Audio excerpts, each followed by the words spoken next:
Eto na, inilabas na ng PBA ang pinakalegit na final lineup ng Barangay Ginebra. So sino-sino nga ba itong napasama sa final lineup ng Barangay Ginebra San Miguel? So dito nyo nga yan malalaman. Pero syempre bago ang lahat shoutout muna sa mga solid nating ka-teammate na sila Ruben Dolor, Hansej Guapo, Gerald De Guzman, Eduardo Placer, and Gervin Chris.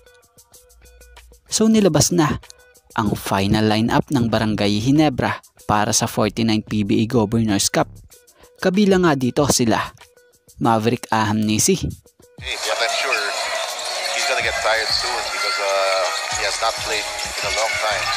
But shape is still different from being shape, as these players will often tell you. Ahamnesi will have it top of the key. Mav against CJ, he loses his defender. Ahamnesi converts from deep. Jeremiah Gray. That is important defensively.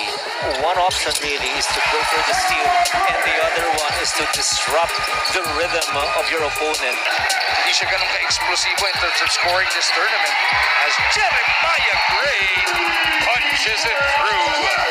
RJ Abarientos.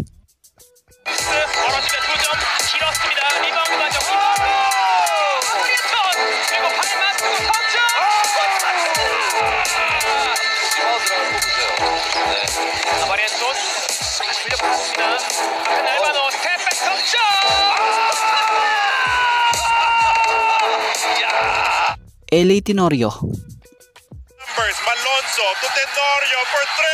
Yes!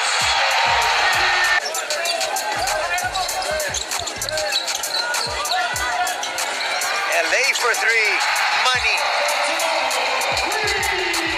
Paul Garcia.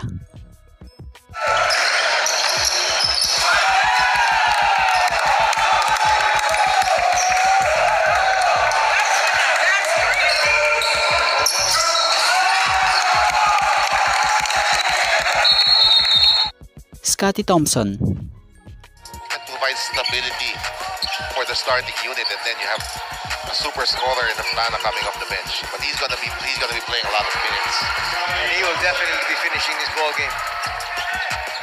Scotty repulls to Christian, hand off to Scotty. 2 seconds to shoot. Someone will have to put it up, and Scotty beats the buzzer with a one-hander. That's just a lot of talent really from Scotty Thompson. Jan Pinto.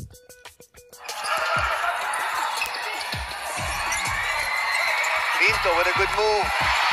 Knocks that one down.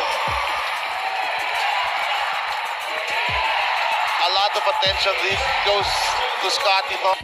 Isaac Go. Certainly he's also playing inspired. Isaac Go trying to follow that up, and he gets that the ball. Literally the last guy you want to leave open if you're the defense of Terra Firma. Holt versus Marcio. Isaac Go looking for a touch, turnaround jumper. Woo! What a shot from Isaac! Well, he knew there was no more time left. Stephen Holt. Sino could only watch as Castro made that difficult shot to get the lead back for TNT. Holt wants to tie things up, and he gets it with another jumper.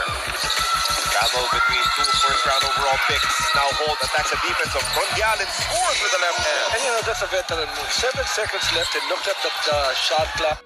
Ralph Koo. It was a team that was playing very, very loose, right? They were pressured, at least in the early parts of the conferencing. Outside to Malonzo. In the open court, finds Koo. Koo for another 3, yes! Von Pesumal. Points of turnover 17-6. Wow. And the turnovers of Meral only 7 this whole game. Down by 3 points, 26-23. Christian on the move, off the spin. Sets up Pesumal from the corner. 3-point shot. Raymond Aguilar. Sila Jason Ballesteros. Tama. Ano na, natapos na yung mga karera nila, but those guys are still plugging away. Much as this guy, you know. Felix coming off their own timeout. Showing him how it's done. Jason David. He needs experience to get into to the level of guys even like Pinto and Ro. Oh, get away. David, all alone. Gets it a goal.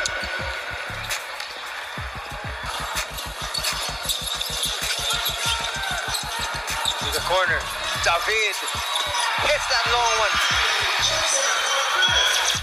Japet Aguilar. All you see is the rim, right? When you see an opportunity to score, you try to take it. As Pringle will set it up. Japet will slam it home. On defense, the forward pass to LA, and then Pringle, and of course, it's showtime with Japet. Benedict Adamos. Taking those shots, that is the type of offense that he runs. That's the difference between him and so many others. The ability, the confidence to take and make those big shots, especially at crunch time. 43 points in the first half was far too low to their liking. Back to you guys. That's a very good point. But look at this, a breakdown in the... And itong kanilang import na si Justin Noipy Brownlee. Yung bata pa ito, ha? Oh, look at that move by Brownlee. Money! Money! Already. It's doing most of the hard work against Nicholson in this game. That was from the get-go. That was from the start of the game. Hindi nakapagin sa'yo or na-late sa'yo. Okay, that's So the answer. disciplinary action. All right, okay. Whoa! What a recovery by Justin Brownlee! So yan nga, sa ngayon, eto nga lang po muna ang ating sports pasada, and thank you for watching guys, and God bless everyone.